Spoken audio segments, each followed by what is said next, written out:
Thomas Pisan-Yarana. Bonsoir. Merci d'être sur Polynésie la première. Alors cette nouvelle victime de féminicide, on vient de l'entendre, subissait déjà quelque part des violences. Il y a peut-être des portes qui sont restées fermées ou de l'aide qu'elle n'a pas souhaité prendre, accepter.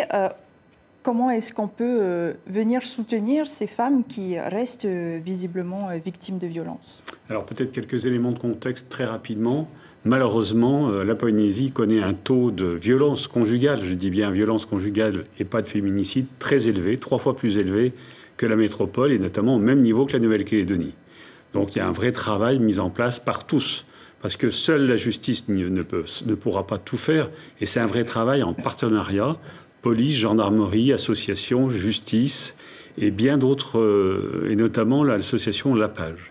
Alors à côté de ça, heureusement, Dieu merci, toutes les violences conjugales n'aboutissent pas à des féminicides. Nous en avons eu 2 en 2022, là il y en a un aujourd'hui, cette année 2023.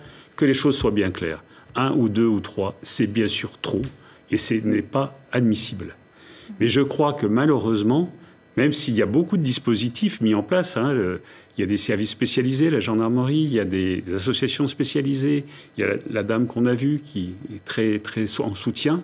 Malheureusement, je crois que c'est un travail de tous, de chacun d'entre nous, tous ensemble, et d'éducation.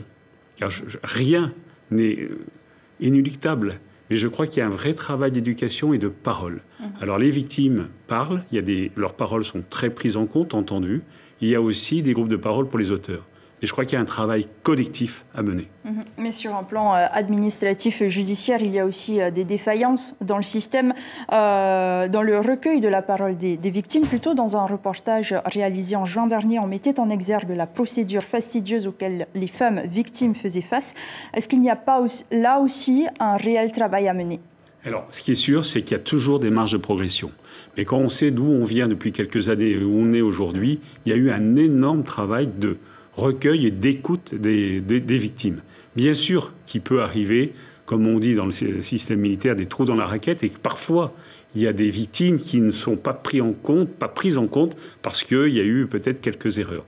Mais globalement, alors je sais que quand on parle globalement dans ces faits-là, ce n'est pas très satisfaisant, il y a une prise en charge des victimes au plan prise de parole et aussi psychologique bien plus importante que ce qui existait. Bien sûr que nous tous, on doit améliorer encore le système. Vous disiez justement qu'il s'agissait d'un partenariat, d'un travail collaboratif entre l'État, le pays et les communes, mais aujourd'hui, la Polynésie est-elle sincèrement à la hauteur de ses ambitions en matière de lutte contre les violences faites aux femmes ? Je crois que compte tenu de ce phénomène, de ce fléau, ça fait partie des priorités de la politique pénale du parquet de Papeete. Nous, en tant que justice, on s'est mis en ordre de marche, notamment avec les téléphones graves danger. Là, encore une fois, je me répète, les plaintes dans les hôpitaux, etc. Mais nous, malheureusement, on est un peu à la fin de la chaîne. En amont, il faut absolument, et je reviens sur mes premiers propos, que les gens fassent un effort ensemble et sur eux-mêmes pour éviter, pour ne pas aller vers cette violence qui n'est pas admissible.